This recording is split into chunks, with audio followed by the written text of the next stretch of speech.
ಪ್ರಕ್ರಿಯೆ ಹೇಗಿರುತ್ತೆ ಅಂತ ತಿಳ್ಕೊಳ್ಳೋದಾದ್ರೆ DCET ಪ್ರಕ್ರಿಯೆಯಲ್ಲಿ ಯಾವ ರೀತಿಯಿಂದ ಸ್ಟೆಪ್ಗಳು ಹೇಗಿರುತ್ತೆ, ಸ್ಟೇಜಸ್ಗಳು ನಾವು ಮಾತನಾಡ್ತಾ ಹೋದ್ರೆ? ನಾವು ಇಷ್ಟೊತ್ತೆಲ್ಲ ಮಾತಾಡಿದ್ದೇನಂತಂದ್ರೆ ಡಿಪ್ಲೊಮಾ CET ಏನೆಲ್ಲ ಬೇಕಾಗುತ್ತೆ, ಎಕ್ಸಾಮ್ ಬರೀಬೋದು, ಯಾವ್ಯಾವ ಕ್ಯಾಟಗರಿ, ಇದೆಲ್ಲವನ್ನು ತುಂಬ ವಿಸ್ತಾರವಾಗಿ ನಾವು ಆಲ್ರೆಡಿ ಡಿಸ್ಕಸ್ ಮಾಡಿದ್ವಿ. ಈಗ ರಿಯಲ್ ಅಂದರೆ ಅವನಿಗೆ ಒಂದು ಸೀಟ್ ತಗೊಳ್ಬೇಕಾದ್ರೆ ಏನೆಲ್ಲ ಮಾಡಬೇಕು ಅಂತ, ಈ ಪ್ರಕ್ರಿಯೆಯಲ್ಲಿ ಏನೆಲ್ಲ ಬೇಕಾಗುತ್ತೆ. ಪ್ರಕ್ರಿಯೆಯಲ್ಲಿ ಫಸ್ಟ್ ಹೇಳ್ದಂಗೆ ಅವನು ಡಿಪ್ಲೊಮಾ CET ಎಕ್ಸಾಮ್ ಬರೆದಿರ್ಬೇಕು, ಬರೆದ ನಂತರ ಕಂಡೀಷನ್ಸ್ ಎಲ್ಲ ಸ್ಯಾಟಿಸ್ಫೈ ಆಗಬೇಕು. ಅದಾದ ನಂತರ ಬರುವಂಥದ್ದೇ ಈ ಡಾಕ್ಯುಮೆಂಟ್ ವೆರಿಫಿಕೇಶನ್. ಸೊ ಎಕ್ಸಾಮ್ ಬರ್ದ, ರಿಸಲ್ಟ್ಸ್ ಬಂದಿದೆ, ರ್ಯಾಂಕ್ ಕಾರ್ಡು ಬಂದಿದೆ ಅವನ ಹತ್ರ. ಅದಾದಮೇಲೆ ಡಾಕ್ಯುಮೆಂಟ್ ವೆರಿಫಿಕೇಶನ್ಗೆ ಹೋಗ್ತಾನೆ. ಡಾಕ್ಯುಮೆಂಟ್ ವೆರಿಫಿಕೇಶನ್ಗೆ ಹೋದಾಗ ಮತ್ತೆ ಡೀಟೇಲ್ ಮಾಡೋಣ, ಅವೆಲ್ಲವೂ ತೊಗೊಂಡು ಹೋಗ್ತಾನೆ. ಡಾಕ್ಯುಮೆಂಟ್ ಎಲ್ಲ ವೆರಿಫಿಕೇಶನ್ ಆದ ನಂತರ ಅವರಿಗೆ ಆಪ್ಷನ್ ಫಿಲ್ಲಿಂಗಿಗೆ ಸೀಟ್ ಮ್ಯಾಟ್ರಿಕ್ಸ್ ಅಂತ ಬಿಡ್ತಾರೆ. ಸೀಟ್ ಮ್ಯಾಟ್ರಿಕ್ಸ್ ಬಿಟ್ಟ ನಂತರ ಎಲ್ಲದಕ್ಕೂ ಸಮಯ ಕೊಡ್ತಾರೆ ಅವರು, ಇಂಥ ತಾರೀಕೊಳಗಡೆ ಮಾಡಿ, ಇಂಥ ತಾರೀಕೊಳಗಡೆ ಇದು ಮಾಡ್ತಾರೆ ಅಂತ. ನೀವು ಅದಕ್ಕೆ KE ವೆಬ್ಸೈಟ್ ಯಾವಾಗಲೂ ನೋಡ್ತಿರ್ಬೇಕು ಅಂದರೆ 2 ದಿನ 3 ದಿನ ಟೈಮ್ ಕೊಡ್ತಾ ಇರ್ತಾರೆ. ಸೀಟ್ ಮ್ಯಾಟ್ರಿಕ್ಸ್ ಹಾಕಿದ ನಂತರ ಅವರಿಗೆ ಆಪ್ಷನ್ ಫಿಲ್ಲಿಂಗ್ ಅಂತ ಬರುತ್ತೆ. ಆಪ್ಷನ್ ಫಿಲ್ಲಿಂಗ್ ಎಲ್ಲ ಮಾಡಿದ್ಮೇಲೆ ನಾನು ಅದನ್ನು ಡೀಟೇಲಾಗಿ ಮತ್ತೆ ಎಕ್ಸ್ಪ್ಲೇನ್ ಹೇಳ್ತಾ ಬರ್ತೀನಿ. ಅಂದರೆ ಯಾವ ಪ್ರೋಸೆಸ್ ಇರುತ್ತೆ, ಏನೇನು ಆಗುತ್ತೆ ಅನ್ನೋದನ್ನು ಬ್ರೀಫಾಗಿ ಹೇಳ್ತಿರೋದು. ಅವರು ರಿಸಲ್ಟ್ಸ್ ಬಂದಾಯಿತು, ಅವರ ಡಾಕ್ಯುಮೆಂಟ್ ವೆರಿಫಿಕೇಷನ್ ಆಯಿತು, ನಂತರ ಸೀಟ್ ಮ್ಯಾಟ್ರಿಕ್ಸ್ ಆಗ್ತಾರೆ. ಸೀಟ್ ಮ್ಯಾಟ್ರಿಕ್ಸ್ ಅಂದರೆ ಯಾವ್ಯಾವ ಕಾಲೇಜಲ್ಲಿ ಯಾವ್ಯಾವ ಇದಕ್ಕೆ ಎಷ್ಟೆಷ್ಟು ಸೀಟ್ ಇದೆ ಅಂತ. ಸೀಟ್ ಇದ್ದರೆ ಮಾತ್ರ ಅವನಿಗೆ ತೊಗೊಳಕ್ಕಾಗೋದು ಗೌರ್ಮೆಂಟ್ ಕೋಟದಲ್ಲಿ. ಗೌರ್ಮೆಂಟ್ ಹತ್ರ ಎಷ್ಟಿದೆ ಆ ಸೀಟು ನಾವು ಮಕ್ಕಳಿಗೆ ಹಂಚ್ಬೋದು ಅಂತ ಅನ್ನೋದಕ್ಕೆ. ಅದಾದ ನಂತರ ಅದೇ ಚಾಯ್ಸ್ ಫಿಲ್ಲಿಂಗ್, ಅವನಿಗೆ ಆಪ್ಷನ್ ಕೊಡ್ತಾರೆ ಯಾವ್ಯಾವ್ದು ಬ್ರಾಂಚ್ಗಳನ್ನ, ಯಾವ್ಯಾವ ಕಾಲೇಜನ್ನ ಚೂಸ್ ಮಾಡೋದಕ್ಕೆ. ಅದೆಲ್ಲ ಆದ ನಂತರ ಅವ್ರಿಗೊಂದು ಮಾರ್ಕ್ ಅಂತ ಕೊಡ್ತಾರೆ. ಮಾರ್ಕ್ ಕೊಟ್ಟ ನಂತರ ಅವ್ರು ಅದರಲ್ಲಿ ಏನೆಲ್ಲ ಮಾಡ್ಬೋದು ಅಂತ ಮತ್ತೆ ಹೇಳ್ತೀನಿ. ಅದಾದ ನಂತರ ಅವ್ರಿಗೆ ಸೀಟ್ ಅಲಾಟ್ ಆಗುತ್ತೆ. ಸೀಟ್ ಅಲಾಟ್ ಆದಮೇಲೆ ಅವ್ರು ರ್ಯಾಂಕ್ ಕಾರ್ಡ್ ತೊಗೋಬೇಕು.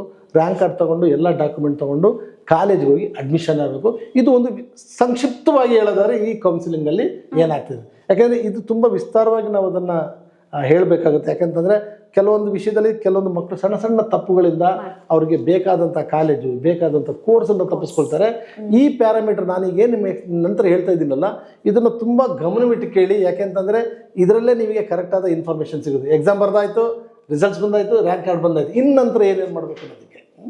ಹಾಗೆ ಈ ಥರ ನನಗೆ ಹೇಳಿದ ಸೆಟ್ ಆಫ್ ಪ್ರೋಸೆಸ್ನ ಫಾಲೋ ಮಾಡ್ತಾರೆ. ಓಕೆ.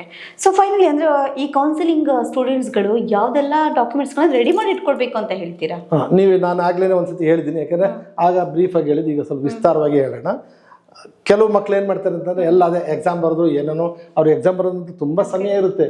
ಆ ಟೈಮಲ್ಲೆಲ್ಲ ಬೇರೆ ಏನೋ ಮಾಡ್ತಾ ಇರ್ತಾರೆ. ಅಂದರೆ ನಾನು ಸಮಯ ಹಾಳು ಮಾಡ್ತಾರೆ ಅಂತ ಹೇಳ್ತಿಲ್ಲ, ಈ ಕಡೆನೂ ಗಮನ ಕೊಡಿ ಅಂತ ಹೇಳೋದಕ್ಕೋಸ್ಕರ ಹೇಳ್ತಿರೋದು.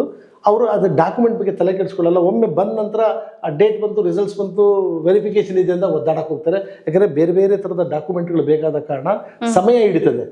ನಮಗೋಸ್ಕರ ಯಾರು ಕಾಯ್ತಿರಲ್ಲ. ಎಕ್ಸಾಂಪಲ್ BO ಸಿಗ್ನೇಚರ್ ಆಗಬೇಕು, ಸೈನ್ ಆಗಬೇಕು ಅಂತಂದಾಗ BOಗೆ ಬೇರೆ ಕೆಲಸ ಇದೆ. ಅವ್ರ ಕೆಲಸ ಬರೀ ಸಿಗ್ನೇಚರ್ ಹಾಕೋದಲ್ಲ ಅಲ್ವಲ್ಲ. ಕೆಲವೊಮ್ಮೆ ಸಿಗ್ಬೋದು, ಕೆಲವೊಮ್ಮೆ ಕಾಯ್ಬೇಕಾಗ್ಬೋದು. ಇವೆಲ್ಲ ಇರೋದ್ರಿಂದ ಅವರು ಮುಂಚಿತವಾಗಿ ಅವರಿಗೆ ಗೊತ್ತು ಏನೇನು ಡಾಕ್ಯುಮೆಂಟ್ ಬೇಕು ಅಂತ. ಈಗ ಎಕ್ಸಾಂಪಲ್ ಹೇಳೋದಾದ್ರೆ ಸ್ಟಾರ್ಟಿಂಗ್ ಫ್ರಮ್ ಅವನು ಅಪ್ಲಿಕೇಶನ್ ಫಾರಮ್ ಆಗ್ತಾನಲ್ಲ, ಆ ಅಪ್ಲಿಕೇಶನ್ ಫಾರಮು ಬೇಕು ವೆರಿಫಿಕೇಶನ್ಗೆ. ಅಪ್ಲಿಕೇಶನ್ ಫಾರಮ್ ಆಗ್ತಂದ್ರೆ ಹಾಲ್ ಟಿಕೆಟ್, ಕೆಲವ್ರು ಏನು ಮಾಡ್ತಾರೆ ಅಂದರೆ ಅಪ್ಲಿಕೇಶನ್ ಬಿಸಾಕ್ಬಿಡ್ತಾರೆ, ಹಾಲ್ ಟಿಕೆಟ್ ಬಿಸಾಕ್ಬಿಡ್ತಾರೆ ಎಕ್ಸಾಮ್ ಮುಂದ್ಮೇಲೆ. ಯಾಕಂದ್ರೆ ಅದು ವೆರಿಫಿಕೇಶನ್ ಬೇಕು. ಅಪ್ಲಿಕೇಶನ್ ಫಾರಮ್ ಆದ ನಂತರ ಹಾಲ್ ಟಿಕೆಟ್ ಆದ ನಂತರ ಅವರು ಎಲ್ಲ ಈ ರ್ಯಾಂಕ್ ಕಾರ್ಡ್ಗಿಂತ ಮುಂಚೆ ಅದಕ್ಕೆಲ್ಲ ಅವರ ಈ ಡಿಪ್ಲೊಮಾ ಸರ್ಟಿಫಿಕೇಟ್ಗಳು, ಅವ್ರೇನು 1 ರಿಂದ 6 ಸೆಮಿಸ್ಟರ್ದು ಎಲ್ಲ ಡಿಪ್ಲೊಮಾ ಸರ್ಟಿಫಿಕೇಟ್ಗಳು ರೆಡಿ ಮಾಡಿ ಇಟ್ಕೋಬೇಕು. ಅದಕ್ಕೆಲ್ಲ ಅಟೆಸ್ಟೆಡ್ ಮಾಡಿಸಿ ಅದಾದ ನಂತರ ಆ ಸರ್ಟಿಫಿಕೇಟ್ ಆದ ನಂತರ ಈ ಪ್ರಾವಿಷನಲ್ ಡಿಗ್ರಿ ಸರ್ಟಿಫಿಕೇಟ್ ಅಥವಾ ಅವ್ರಿಗೆ ಆಲ್ರೆಡಿ ಪಾಸ್ ಆಗಿದ್ದ ಸರ್ಟಿಫಿಕೇಟ್ ಬಂದರೆ ಆ ಡಿಗ್ರಿ ಸರ್ಟಿಫಿಕೇಟು, 7 ವರ್ಷ ಓದಿದ್ದಕ್ಕೆ 10 ವರ್ಷ ಓದಿದ್ದಕ್ಕೆ ಡಾಕ್ಯುಮೆಂಟ್ಗಳು, ಡೊಮೆಸೈಲ್ ಸರ್ಟಿಫಿಕೇಟ್ ಇರ್ತಲ್ಲ ಅದನ್ನು ರೆಡಿ ಇಟ್ಕೋಬೇಕು. ಕರ್ನಾಟಕ ಸ್ಟೂಡೆಂಟ್ಸ್ ಆದರೆ ಅಂದರೆ ಕನ್ನಡದಲ್ಲಿ ಓದಿದ್ರೆ ಕನ್ನಡ ಡಾಕ್ಯುಮೆಂಟು, ರೂರಲಲ್ಲಿ ಓದಿದ್ರೆ ಅದರ ಡಾಕ್ಯುಮೆಂಟು, SC ST OBC ಇದ್ದಾರೆ ಅವರಿಗೆ ಸಂಬಂಧಪಟ್ಟಂತಹ ಎಲ್ಲ ಡಾಕ್ಯುಮೆಂಟ್ಗಳನ್ನ ರೆಡಿ ಇಟ್ಕೋಬೇಕು. ಎಲ್ಲೆಲ್ಲಿಂದ ತರಬೇಕು, ಅದಕ್ಕೆ ವ್ಯಾಲಿಡ್ ಇದೆಯಾ, ಕರೆಕ್ಟ್ ಆಗಿದೆಯಾ ಎಲ್ಲ ಚೆಕ್ ಮಾಡ್ಕೊಂಡು ರೆಡಿ ಇಟ್ಕೋಬೇಕು. ಅದಾದ ನಂತರ ಆಧಾರ್, ಫೋಟೋ ಇವೆಷ್ಟನ್ನು ರೆಡಿ ಮಾಡಿ ಇಟ್ಕೋಬೇಕು ಡಾಕ್ಯುಮೆಂಟ್ ವೆರಿಫಿಕೇಶನ್ಗೆ. ಓಕೆ. ಆಗಲೇ ಏನು ಪ್ರೋಸೆಸ್ ಇದೆ ಹೇಳಿದೆ. ಈಗ ಏನೆಲ್ಲ ಡಾಕ್ಯುಮೆಂಟ್ ರೆಡಿ ಇಟ್ಕೋಬೇಕು ಅಂತ ಹೇಳಿದ್ದೀನಿ. ಇವೆಲ್ಲವನ್ನು ನಿಮಗೆ ಬೇಕಾದಂತಹ ಡಾಕ್ಯುಮೆಂಟ್ಗಳನ್ನ ದಯವಿಟ್ಟು ರೆಡಿ ಮಾಡಿ ಇಟ್ಕೋಬೇಕು. ಓಕೆ, ಇನ್ಕ್ಲೂಡಿಂಗ್ ಹಾಲ್ ಟಿಕೆಟ್ ಕೂಡ ರೆಡಿ ಮಾಡಿ ಇಟ್ಕೊಳ್ಬೇಕು. ಅಪ್ಲಿಕೇಶನ್ ಫಾರಮು, ಹಾಲ್ ಟಿಕೆಟ್ ಇಂದ ಹಿಡಿದು ರೆಡಿ ಇಟ್ಕೋಬೇಕು. ಯಾಕಂದ್ರೆ ಡಾಕ್ಯುಮೆಂಟ್ ವೆರಿಫಿಕೇಶನ್ ಅಲ್ಲಿ ಅದೆಲ್ಲವನ್ನು ಚೆಕ್ ಮಾಡ್ತಾರೆ. ಓಕೆ, ಒಂದ್ ಕಡೆ rural certificate, caste certificate, income certificate ಎಲ್ಲ okay. So but hall ticket ಕೂಡ ರೆಡಿ ಮಾಡಿ ಇಟ್ಕೊಂಡಿದ್ರೆ ಈಸಿ ಆಗುತ್ತೆ.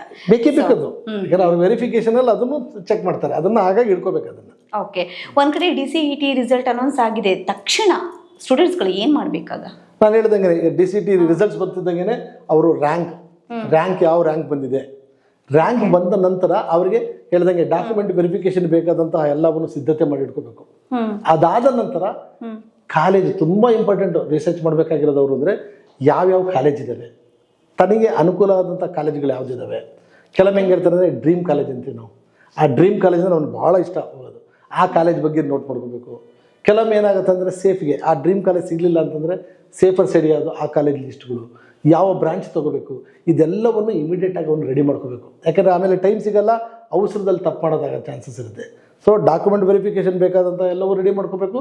ನಂತರ ಅವನು ಯಾವ ಬ್ರಾಂಚು, ಯಾವ college, dream college, safer college, ಅದನ್ನೆಲ್ಲವನ್ನು ಲೀಸ್ಟ್ ರೆಡಿ ಮಾಡ್ಕೋಬೇಕು ಇಮಿಡಿಯೇಟಾಗಿ.